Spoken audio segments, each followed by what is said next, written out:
Telangana capital news కి స్వాగతం. AIYF 65వ ఆవిర్భావ దినోత్సవ వేడుకలను మండల కేంద్రమైన బెజ్జంకిలో శుక్రవారం మండల ఏఐవైఎఫ్ కార్యదర్శి దొంతరవేణి మహేష్ ఆధ్వర్యంలో జరిగాయి. ఈ సందర్భంగా జెండా ఆవిష్కరణ అనంతరం సిద్దిపేట జిల్లా ఏఐవైఎఫ్ జిల్లా అధ్యక్షులు సంఖ్య మధు మాట్లాడారు. ప్రజల పక్షాన ఆది నుండి ఉంటూ నిరుద్యోగ యువకుల కొరకు పోరాటం చేసింది ఒక్క ఏఐవైఎఫ్ మాత్రమేనని అభిప్రాయపడ్డారు.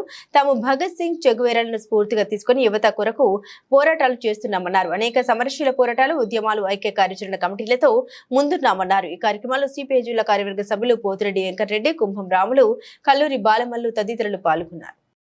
అడుగుపెడుతున్న సందర్భంగా బెజ్జంకి మండల కార్యకర్తలందరికీ శుభాకాంక్షలు తెలియజేస్తూ మరి అఖిల భారత యువజన సమైక్య ఏఐవైఎఫ్ ఢిల్లీలోని 1959లో ఏప్రిల్ 28 నుండి మే 3వ తారీఖు వరకు సుమారు 6 రోజుల పాటు మరి పెద్ద కార్యాచరణ ఏర్పాటు చేసుకొని 11 రాష్ట్రాల నుంచి 250 మంది ప్రతినిధులతోని ఈ నేటి రోజున ఏఐవైఎఫ్ ఆవిర్భవించింది.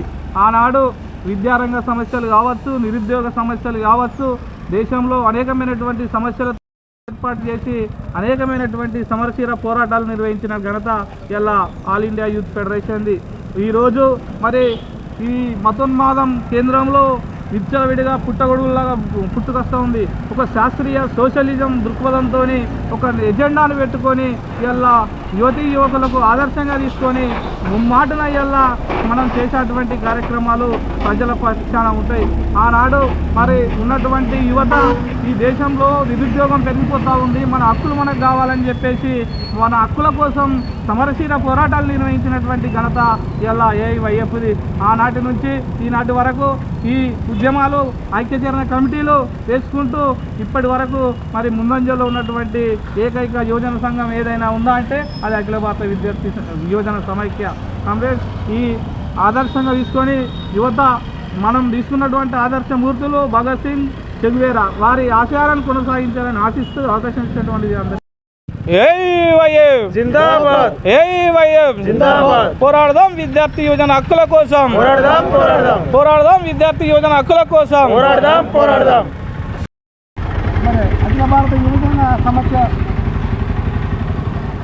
ప్రోగ్రాం సందర్భంగా మరి గత 30 సంవత్సరాల నుండి కూడా నేను 1989లో జిల్లా ఉపాధ్యక్షునిగా పనిచేసినటువంటి పరిస్థితిలో మరి ఆ రోజులలో మరి ఉన్నటువంటి గ్రామ పంచాయతీల సర్పంచుల యొక్క అవినీతి కానీ, మరి హెల్త్ సంబంధించినటువంటి హాస్పిటల్స్ కానీ, మరి వెటర్నరీ కానీ, మరి ప్రతి ఒక్క రెవెన్యూ డిపార్ట్మెంట్, పోలీస్ డిపార్ట్మెంట్లో ఉన్నటువంటి అవినీతిని మరి నిలదీస్తున్నటువంటి కమ్యూనిస్ట్ పార్టీ అంటే మరి ఏఐవైఎఫ్ అంటే గుండెకాయ లాంటి వాటికి కమ్యూనిస్ట్ పార్టీకి అప్పటి యువకులు కూడా ఆ రకంగా గ్రామానికి ఒక యువకుడు ఉంటే మరి వందలాది మంది యువకుల్లాగా ఆ రోజు ఒక మిలిటెంట్ పోరాటంగా మరి పనిచేసినటువంటి పరిస్థితి.